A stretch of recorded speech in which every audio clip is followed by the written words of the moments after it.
Good morning. The time now is 8:32 a.m. here in Orlando. I'm Bridget Ellison, coming to you live from the newsroom here at News 6 WKMG, and I have with me legal analyst and federal attorney Jason Johnson from Lowndes, Drosdick, Doster, Cantor, and Reed. Thanks for coming in again today. Of course. And it is day 4 of the Noor Salman trial. Of course, Noor Salman, the widow of the Pulse nightclub shooter Omar Mateen. We are in day 4 of jury selection, and so far 42 potential jurors questioned and 22 potential jurors put aside, and they need to get to 60. And so yesterday, you mentioned that the judge said it might take 9 days to get the group of 600 whittled down to 60. And we're 3 days in, so we're 1/3 through, and we're more than 1/3 to getting to that magic number of 60. We've got 22. It seems like things are moving a little faster now. I expect that we're going to get there by the 9th day, and probably in advance of that. Judge Byron is certainly trying to get there as quickly as we can, but he is not going to do anything. He's not going to rush it and risk the Miss Salman not getting a fair trial. So he's going to give each potential juror their opportunity to answer his questions, and he's going to really try to find out whether they would show any bias. He's not going to rush it. And we talked about this yesterday afternoon. They're going through even the social media accounts of all these potential jurors. Yeah, anything that the potential jurors at least have made public on their social media pages, like Facebook has a privacy setting. Mine is set to friends and friends of friends, so my posts aren't generally public. But if if these potential jurors haven't put privacy settings in place, and a lot of people don't, then most of their posts will be public, and the jury consultants will be able to see whatever they've posted that has been public. And so if they have made posts in the past that may have been critical of Mr. Mateen or his wife, or may have done anything that would show some potential bias, or really anything that would show the jury consultants that they may be predisposed one way or the other to be in favor of that side's theory of the case, then that'll be useful information either for excluding a witness for showing bias, or hey, maybe we want this, excluding a potential juror for bias, or saying, hey, we want this potential juror on the panel, so let's do what we can to try to keep them. Let's talk about this new motion that's in from the defense. They are motioning for a not pre-planned idea, this concept that through their research of Google searches and pings from Omar Mateen, that he last minute chose Pulse nightclub as the target for his attack. What are the implications of this motion? Sure. So procedurally, the motion is a motion to preclude the government from making certain statements in their opening statement. So opening statements aren't evidence. They're simply arguments by counsel for each side, generally tending to say, here's what I'm going to prove to you during this case, at least on the government side. And then they will discuss the evidence that they have. This is a motion by the defense to preclude or to prevent the government from making certain comments during their opening statement, one of which is that from referencing the gay community, that this was an attack on the gay community. And they proffer evidence, and really we'll get into this a little bit, but what's most interesting to me about that motion is not the legal arguments it makes, but some of the evidence that they proffer in that motion. But they're trying to prevent the government from saying that this was a pre-planned attack on the gay community.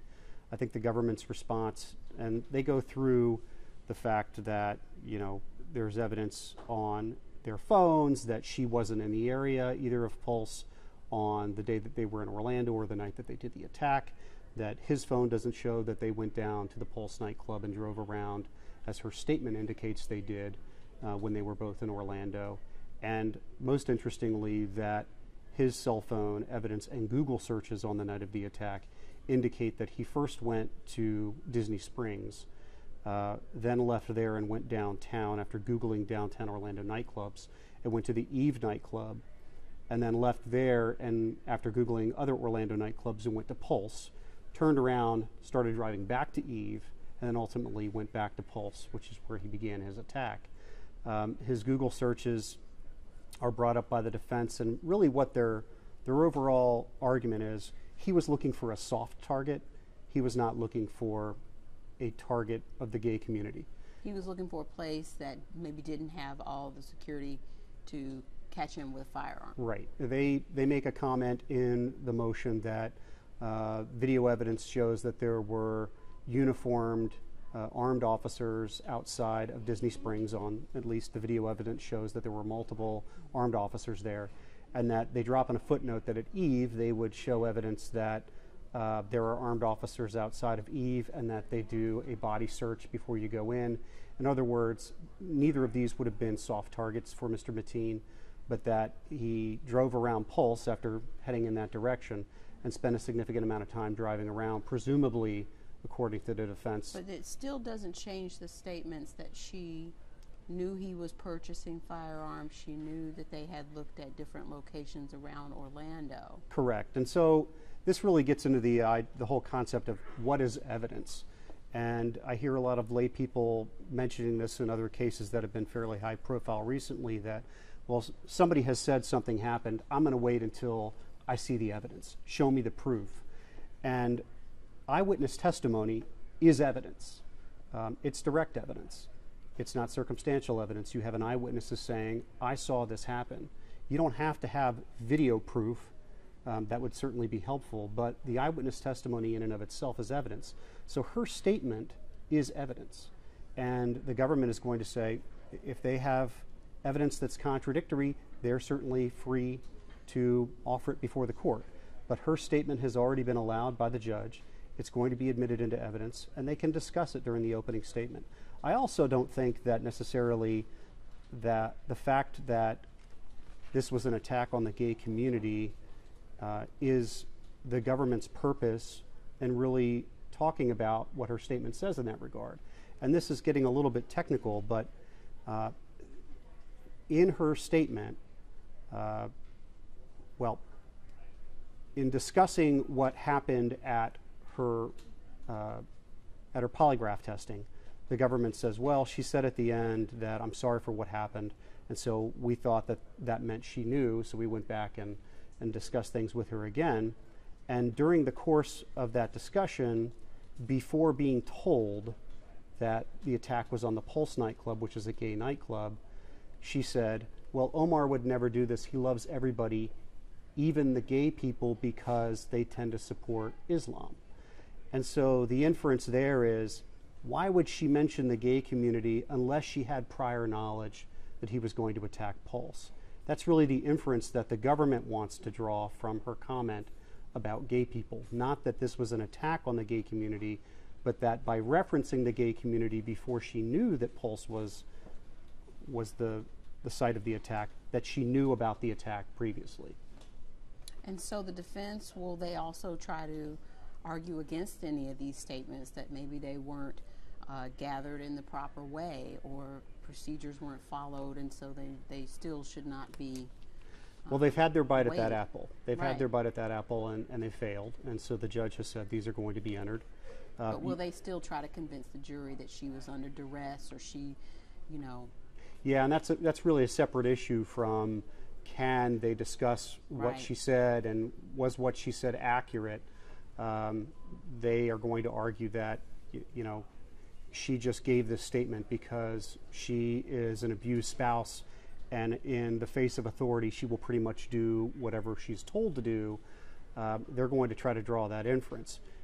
They're trying to kind of exclude, by way of this motion, what they should have done through a motion in limine, and they drop a footnote in the beginning of the motion saying, we realize that we're past the point of being able to argue a motion in limine, but the government's trial brief raises these issues for the first time, so that's why we're filing this. But they're trying to basically take away some of the sources by which the government can say, look, she aided and abetted Omar by doing X, Y, and Z.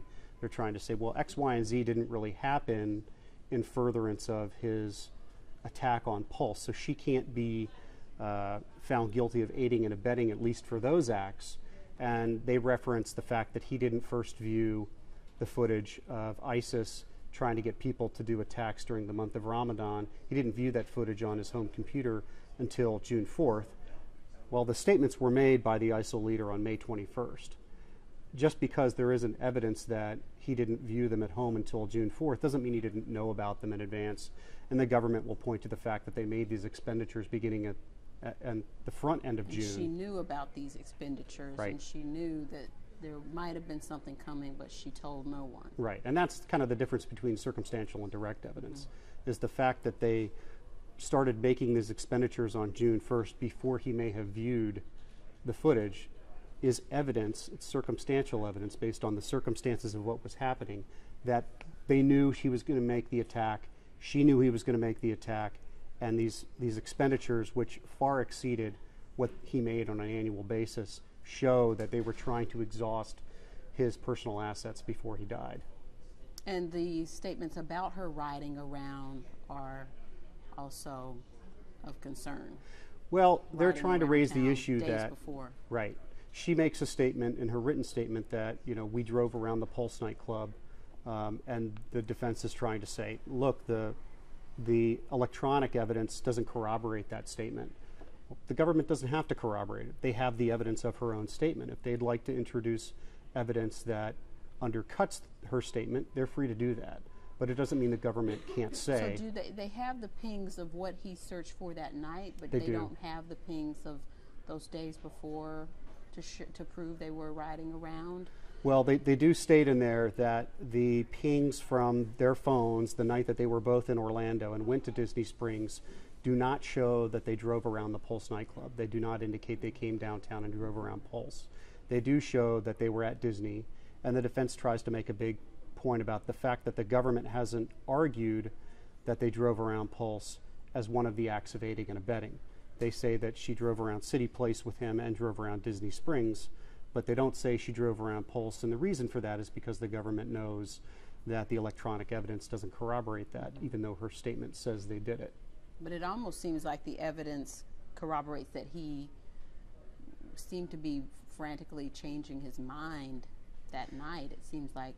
Yeah, what the defense would like to have us believe is that, and it may be the case, that he drove out to Disney Springs first, intending to attack Disney Springs, which to me is the most interesting part of this, saw that there was armed security there, decided I'm probably not going to be able to effectively do this, so I need to go look for somewhere else that's a softer target, doesn't have as much security, will be easier to attack. So he decided to Google downtown nightclubs. Well, they indicate first that he left Disney Springs, drove to Epcot at a little after midnight, Googled downtown nightclubs from Epcot, then drove downtown to the Eve nightclub, Googled downtown nightclubs again after presumably seeing armed security at Eve, drove to Pulse, turned around and started going back to Eve, and ultimately changed his mind and turned around and went back to the Pulse nightclub. Their theory is this wasn't a pre-planned attack on the gay community. He was simply looking for a soft target. He first intended to attack Disney Springs. When he figured out he wouldn't be able to do that, he looked for a softer target, ultimately deciding on Pulse. And it leaves Ms. Salman with a jury that will have to judge whether or not she aided and abetted. Right, and so all of this will be, if they introduce evidence in this regard, and I expect that they will do that, remember that all the defense has to do is raise reasonable doubt in one juror's mind. She begins this trial with a clean slate, and the judge is going to instruct the jury that she has the benefit of the presumption of innocence, as every criminal defendant in any case in the United States does, and that the government has to prove beyond a reasonable doubt that she's guilty of the crimes with which she's been charged. All the defense has to do is raise the idea of reasonable doubt in one juror's mind to prevent her from being convicted. And so they will raise all these issues and say she didn't aid and abet, she wasn't there with him when he purchased some of this ammunition and some of these firearms. He didn't view this website until June 4th, which was after they did some of these things, so she couldn't have been aiding and abetting him at that point because he hadn't planned the attack until he viewed this video. All of that is an attempt to try to raise reasonable doubt in the mind of just one juror. Mm-hmm. And if the jury believes that she didn't, what do you think would be the outcome then? Would it just be if one a juror lower sentence, or? No, so if one juror is not convinced that she aided and abetted Omar Mateen in furtherance of the attack on Pulse, then she has to be found not guilty of that crime. There's also the charge of obstruction of justice, but the government is clearly focusing on the aiding and abetting charge. But if simply one juror decides, hey, they haven't proved it beyond a reasonable doubt to me, That's it. That's the ball game. So obstruction of justice, though, leaves her where? Because that seems to be... It's a separate charge. It seems to be clear, though, that she knew It something was up. It does, at least from her statements. And that charge really flows from her 3 written statements to the FBI. During the first of which she says, I didn't know anything about this. And then after she signs it and writes, I'm sorry for what happened, I wish I could go back and change it. Then the government puts her back under the polygraph examination, does some further questioning where she basically admits, okay, I knew. And so the obstruction of justice charge flows from her first lying to the FBI. So they could convict her of that, even if they don't convict her of the aiding and abetting charge. Okay, well, I think that wraps it up for now. Thank you, Mr. Johnson. We will be back at 12:30 this afternoon with more analysis on what's happening in court today. Again, the 4th day of jury selection of the Noor Salman case. You can keep it here. Go to clickorlando.com/Noor Salman trial for more details and updates anytime. And of course, we'll have updates on News 6 at noon on the air. We'll see you then. I'm Bridget Ellison. Thanks for joining us.